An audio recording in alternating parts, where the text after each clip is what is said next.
Welcome back. You're listening to Business in Vancouver on Roundhouse Radio 98.3. We are the daily business news program from Business in Vancouver newspaper and BIV.com. I'm Tyler Orton.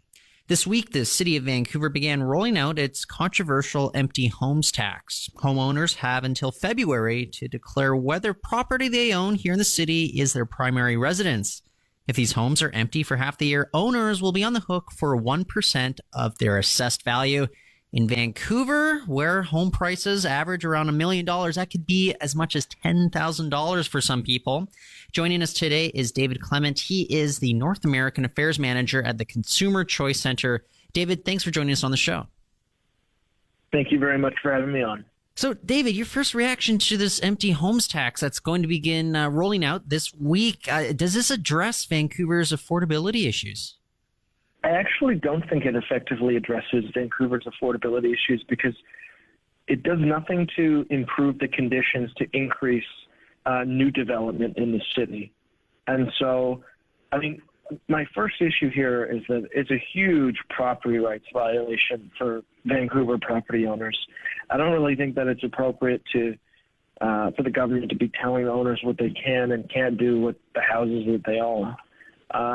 That being said, I think that what we should be focusing on is addressing the lack of new development that does go on and the fact that the city permit office regularly denies building requests and regularly throws a wrench into the possibility of new development, which is what the city would need in order to put that downward pressure on home prices. Well, I'll throw this at you because, I mean, there are concerns about this particular issue with regards to development, bylaws, that everybody's been talking about trying to figure something out here. But I'm wondering if this might be a bit of a stopgap for the rental crisis as hitting the city where we have, less than 1% of a vacancy rate at this point. Could you at least consider it to be a bit of a stopgap measure to address ongoing issues in a broader way? Well, no, actually, I don't think it is going to be a stopgap. Mostly, if you read the way in which the exemptions are written, one of the exemptions that they're going to allow is the exemption for renovations. And so you could have units that sit empty for longer than 6 months, but they are deemed under renovation, so they don't qualify for actually being vacant. And I think the reason why this keeps happening, the reason why these homes sit empty or they don't enter the long-term rental market, or maybe they're in the short-term rental market or what have you, the reason for it is that long-term rentals are very difficult contracts to get out of. And so if these property owners have any fluctuation in terms of how they want to use that property, they often avoid those long-term rental contracts altogether. And so it's going to be interesting to see how property owners react. The big issue for me is that it feels incredibly uncomfortable, the idea that the city is going to have to create an auditing unit that's going to patrol the city to find unoccupied homes and create some sort of call-in line for neighbors to call in homes that are on their streets or in their neighborhoods that might be empty. I don't use this word lightly, but it feels a little Orwellian to me in terms of the control that the city can have over something that's kind of rightfully yours.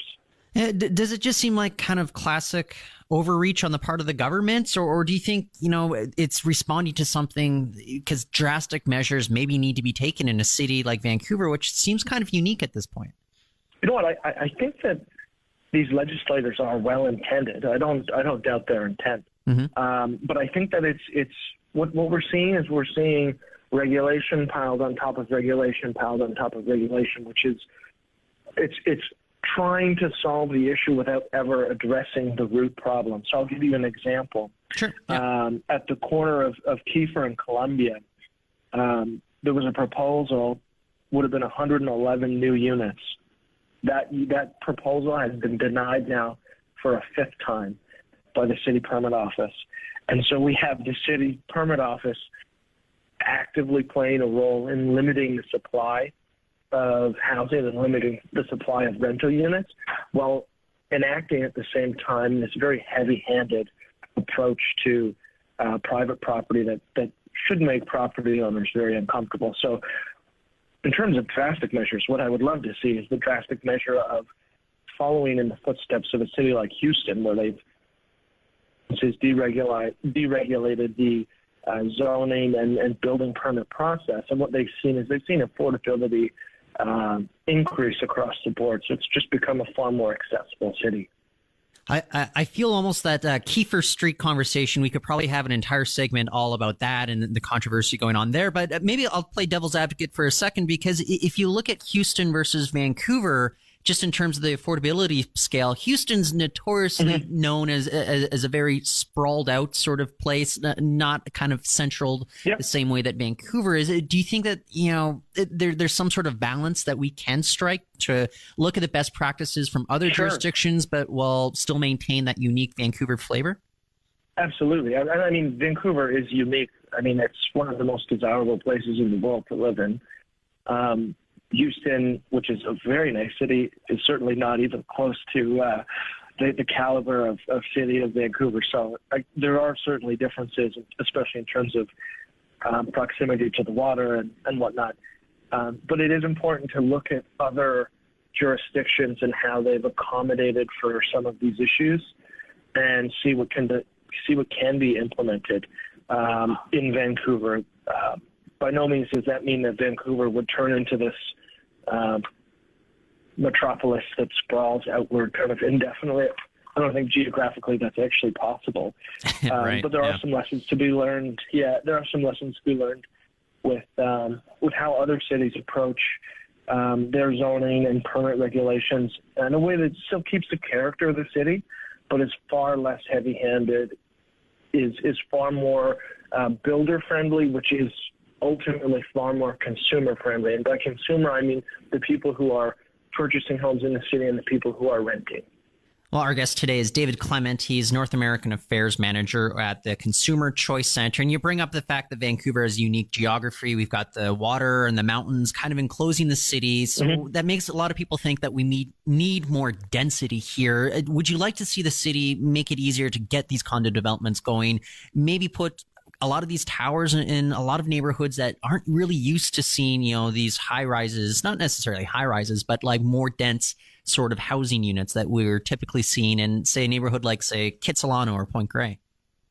Yeah, I would. I would like to see the city have an approach that embraces a little more density. I think that's going to be, in terms of addressing supply, difficult if the city's approach is just to think that they can put more restrictions on current homeowners, as if that's going to drastically increase the supply of, let's say, rental units to the point where it actually puts downward pressure on prices.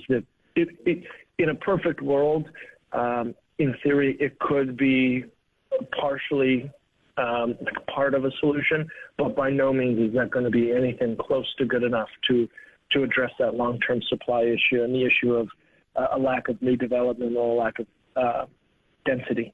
David, one of the first things you said at the top of the interview, though, is that, you view this as a major property rights violation. Do you think that there's a possibility that we could have a lot of homeowners pursuing the city of Vancouver through the courts?